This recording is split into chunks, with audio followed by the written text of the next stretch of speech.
All right, I'm going to be honest with you here. Not everybody was meant to be an entrepreneur. Because if you are dreaming about freedom without understanding what the actual cost of entrepreneurship is, you're setting yourself up from one of the biggest disappointments of your entire life. Hi, I'm Jason Ellinger, and I built a multi-million-dollar company from a card table in my living room, and I operate that same company to this day. I live on a farm with my family, and I still work every single day on my company, and I live the life that I designed, that I wanted to create. In this video, I kind of want to pull back some of the curtains as to what entrepreneurship actually looks like on a day-to-day basis and help you decide if this is actually the path for you. So the first thought I want to share with you is it's not about flexibility. Honestly, when you get into it, you kind of think it's going to be about flexibility. I kind of get to do what I want, set my own hours, da da da da da.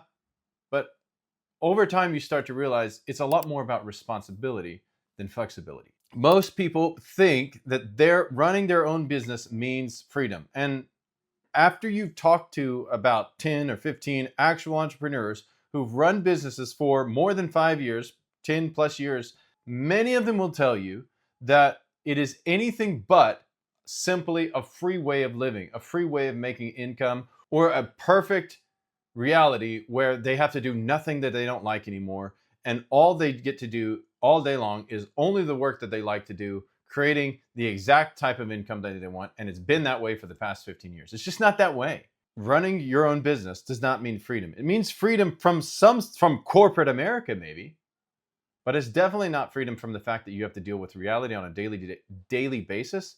And that reality is oftentimes not the reality that you want it to be. I heard Winston Churchill was famous for saying, you know what? I come to work every morning with the expectation that I'm going to face a problem that is insurmountable and we're not able to overcome. And when I come to work each morning with that mentality, it makes working through the challenges a little less gruesome, a little less hard. Real entrepreneurs serve their teams, they serve their customers, they work on their vision every single day. They do it without excuses. They exercise, they eat right, they read and grow, they attend conferences that stretch themselves, and they do whatever is required for their business to prosper. And you're like, wait a minute, whatever is required? Yes, whatever is required. How about having to let team members go because your sales aren't high enough and you haven't been able to get them up in the amount of time required so that you could keep paying them? How about that conversation? You know in the future it's going to get better, but you don't know when, and you have to let them go because of that. That doesn't feel like something that somebody wanted to get into business for, but that's a reality that you're probably going to have to face at some point or another during your journey. And so it's situations like that that nobody thinks about when they're trying to become an entrepreneur. You have to accept the reality. Are you going to be ready for that? Are you going to accept that reality that you have to deal with such stark realities that juxtapose or completely in opposition to anything that you wanted to do when you got into business? And if you're not ready for that, and if you're not willing to deal with that or do what's required when the going gets rough, then you're not ready to be an entrepreneur. A huge misconception is that you will work less, not more. But if you're going to be an entrepreneur and build anything of great significance, you will work more, not less. Like, you will work longer hours. You are your worst boss. You think your boss currently is hard? Wait until you work for yourself and you have a deadline, or you have team members that you have to pay by Friday, or every single month you have to pay the business licensing expenses or the franchise expenses or the operational costs that you didn't expect to come up. Wait till that happens and then see whose boss is a pain in the butt. And you'll find out very quickly that you are your own worst pain in the butt as an entrepreneur. You drive yourself the hardest because you have deadlines, you have bills, and you have teams to support and clients that you can't let down, because if that business goes elsewhere, how is your business going to survive? So the process of getting more clients and all of those things come into play, and you find out very quickly that you will work more, not less. And especially in the beginning, you'll work longer hours for less pay than you ever imagined. Oftentimes, I meet with entrepreneurs. The very first few years, the kind of things are going up and up and up and up and up, and they're working really long hours. 18-hour days are kind of normal for a lot of first-year entrepreneurs. That's how it's going to be. Maybe 1-2 years when you're in your 20s and you're building out a business, that's very possible. If you're not ready for that type of engagement and that type of investment in your own future, then you're not ready to be an entrepreneur. So hopefully I'm sharing the stark message with you that what's required is often I guarantee you, vastly more than what you expect to have to be able to do. The rewards come in business. They absolutely come. Like I said, I've built a multi-million-dollar company now, and I didn't live on a farm at the beginning, but my dream was eventually to be able to have a farm, a hobby farm. I buy and rent land around us, and I run cattle on it. It's a really cool part of my life, something that I get to do that I wanted to be able to do, but I couldn't do at the beginning. Eventually, those results and those realities will come, and they will probably look a little bit different than you envisioned them at the beginning. But it's important for you to understand that you will work more and not less during the process of getting there. And if you're ready to do that, if you're willing to take on that responsibility, then entrepreneurship might be for you. But if not, then you've got a stark reality coming. You live your life, and so many times we try to live our lives without the introduction of new problems.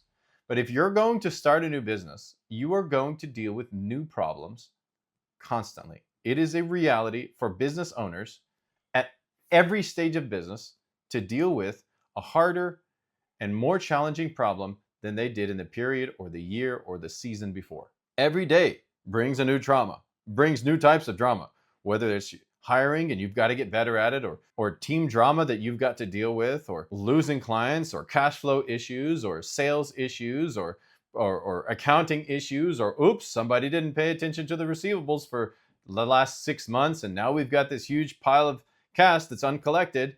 And who was supposed to do that? And the fingers are just like, I don't know. And it's your responsibility as the leader to figure out who is responsible, to put somebody in place, and to make a system that actually works so that never happens again. And these types of problems happen again and again and again. They're daily for entrepreneurs. It's a part of our way of living. And the better you are at working through those problems, the faster you solve those problems, the more skill you have in it, the better you are at operating your company and creating that reality, that vision that you had when you started this thing. If you don't enjoy solving problems and working through complicated issues, then this life of entrepreneurship will exhaust you. I've been doing this for 20 plus years now, and I love it. But if you're not ready to come to the table and solve hard issues each day, harder issues than you thought you wanted to solve in your lifetime, then entrepreneurship isn't for you. Go find something else to do. But if you are, and you want those long-term rewards, keep listening, because I can help you build that life. At any time in business, you will be dealing with challenges, and likely multiple challenges on multiple fronts at the same time. And they will ultimately, over time, make you personally and your company better. But they're freaking hard. Entrepreneurship, it can be lonely at times. There's times when you go through years where you don't really and truly have friends that understand the depth of that service that you're providing to the world, to your family, to your team, and to anyone else. I remember getting into entrepreneurship, and this was, I'm kind of going to step on a little bit on the toes of my Christian friends. In Christianity, so many people think that if you're not actively involved in a ministry that's associated with your church, then you're not actively part of living out your Christian life well. And a lot of my Christian friends didn't understand that when I serve the clients, the team, and my family in my business, I'm actually living out the best version of Christianity well in ministering to all of these people. Like, it's actually a type of ministry for me, for my family, and for those who go with me in this process. Because it's making profit, it's not truly a ministry. Actually, I don't see where that aligns with the Bible theologically whatsoever. It actually, I think, is opposed to that idea. Like, if you do well, you should expect to have some level of prosperity in your life. Although there are times when hard times and persecution comes, that's one thing. But by and large, too many people blame their own lack of being willing to do what it takes to prosper on God not blessing them or God leading them in a different direction, when they simply weren't willing to do the work that was required to make that thing, that business, and that effort prosper. This period might be lonely because some people in your life, they might not understand. And some people that you really respect and hold dear, like even on that spiritual level of living, they might not understand the thing that you're doing is actually the best and most impactful ministry that you could do for yourself, for the clients in your industry, for your family, and even for the people in your church. Heck, every Sunday, the church passes around the plate to collect the tithe, to collect the 10%, to keep the church running and the lights on. And so they should, if you're able to produce more money to put in that plate and to help the church grow and help it have a better building, better lights, more comfortable facilities so people can listen, learn, and grow. Why not? Why isn't that an equal, if not sometimes more impactful ministry than just coming to church on Sunday and maybe even singing in the choir? Now, I'm not minimizing any of that. I love choirs, I love music and all of those other things too, and they're very important. But my point is that this part of your life, it can be a lonely road. You might have to change friends. Your friends that you previously had might not understand, and you might have to get new ones that do understand. You might have to go to a new church. You might have to go to a new community. You might have to find different friends that actually understand and can help you get where you want to go. And that part of the journey is lonely. And you might have to carry that weight. And odds are that you will, because if you're currently not an entrepreneur and you're stepping into that world, I can guarantee you that the friends you have today must be different in order for you to prosper in the future. Because if you're looking at your current friends and they're all about your same situation, they're not going to be able to help you get to the next level. You're going to have to find different ones and learn from different people who are actually at the next level.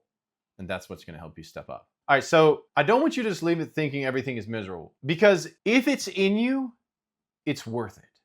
If entrepreneurship is in you, in your soul, and you have a fire or a spark inside that, you know what, I think I could do something meaningful. I think I could actually change my family tree. I think I could create a legacy. I think I could create that business. If you feel called to build something and you're willing to be stretched, it can be one of the most fulfilling efforts of your entire life. It is for me. You will grow, you will impact lives, and yes, you will have freedom, but only after you earn it. And after you have that freedom, after you obtain it, you will understand the incredible responsibility you have to carry it forward and maintain a growth trajectory. So if you're considering starting a business right now, ask yourself, am I willing to be uncomfortable, uncertain, and still show up every day? If the answer is yes, then let's go. Subscribe to this channel, like the video, and drop a comment below, because in this channel, I help entrepreneurs create the mindset and have the mindset shifts in their life while implementing business lessons that actually change your life and the trajectory of your future.